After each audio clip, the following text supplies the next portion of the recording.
psikologi terhadap Peggy. Peggy Setiawan alias Peron dibawa tim penyidik menuju Dirkrimum Polda Jawa Barat pada Sabtu kemarin.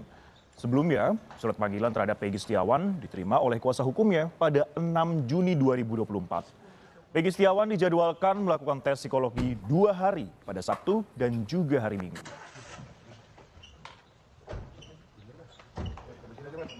Kuasa hukum Peggy, Tony RM, mempertanyakan urgensi pemeriksaan psikologi terhadap kliennya. Menurut Tony, Peggy Setiawan dalam keadaan baik-baik saja sehingga tidak perlu tes psikologi.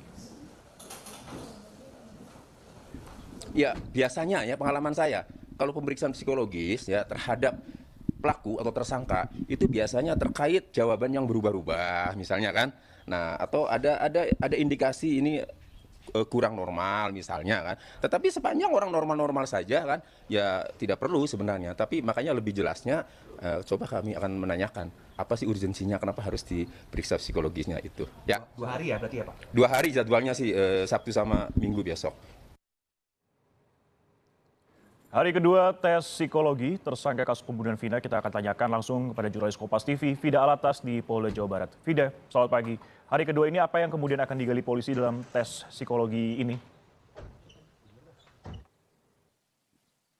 Ya, selamat pagi Sisko dan juga saudara. Betul sekali, hari ini tes kedua atau tes psikologi kedua terhadap tersangka Peggy Setiawan ini akan digelar di Mapolda Jawa Barat, tepatnya di gedung Ditreskrimum Polda Jawa Barat. Dan seperti kemarin Sisko dan juga saudara, hari ini tes psikologi terhadap Peggy Setiawan ini juga dijadwalkan untuk dilakukan pada pukul 9 dan terbuka untuk disaksikan oleh kuasa hukum dan juga orang tua dari Peggy Setiawan.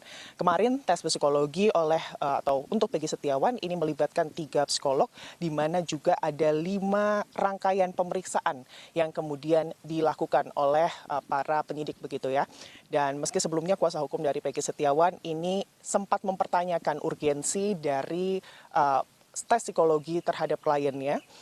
Namun usai diberikan penjelasan oleh polisi terkait tujuan dari tes ini, pihak kuasa hukum dan juga keluarga meyakini bahwa prosedur ini dilakukan dengan benar. Karena memang Sisko dan juga saudara kemarin pihak psikolog yang kemudian memeriksa Peggy Setiawan ini memberikan penjelasan kepada kuasa hukum dan juga keluarga dari Peggy Setiawan bahwa tes psikologi yang dilakukan ini bukan untuk memeriksa kondisi kejiwaan dari Peggy Setiawan, tapi untuk kemudian memastikan konsistensi dari jawaban-jawaban Peggy Setiawan, utamanya memang Sisko dan juga saudara Peggy Setiawan adalah orang yang kemudian ditetapkan oleh penyidik dari Ditreskrimum Polda Jabar sebagai tersangka, bahkan bukan hanya tersangka begitu ya Sisko dan juga saudara, tapi juga diduga sebagai otak pelaku dari pembunuhan dan juga dugaan ruda paksa yang terjadi pada 8 tahun silam. Dan pada saat penetapan tersangka Peggy Setiawan, ini Peggy Setiawan ini secara terbuka kemudian menyatakan bahwa dirinya tidak terlibat dan juga tidak bersalah dalam kasus ini di hadapan awak media dan juga pihak kepolisian. Jadi Sisko dan juga saudara, dilakukannya tes psikologi terhadap Peggy Setiawan ini menurut polisi adalah bentuk kehati-hatian untuk memastikan pihaknya tidak melakukan salah tangkap. Karena memang sebelumnya Sisko dan juga saudara, kuasa hukum dari Peggy Setiawan ini menilai bahwa banyak kejanggalan dari penetapan Peggy Setiawan atau kliennya ini sebagai tersangka.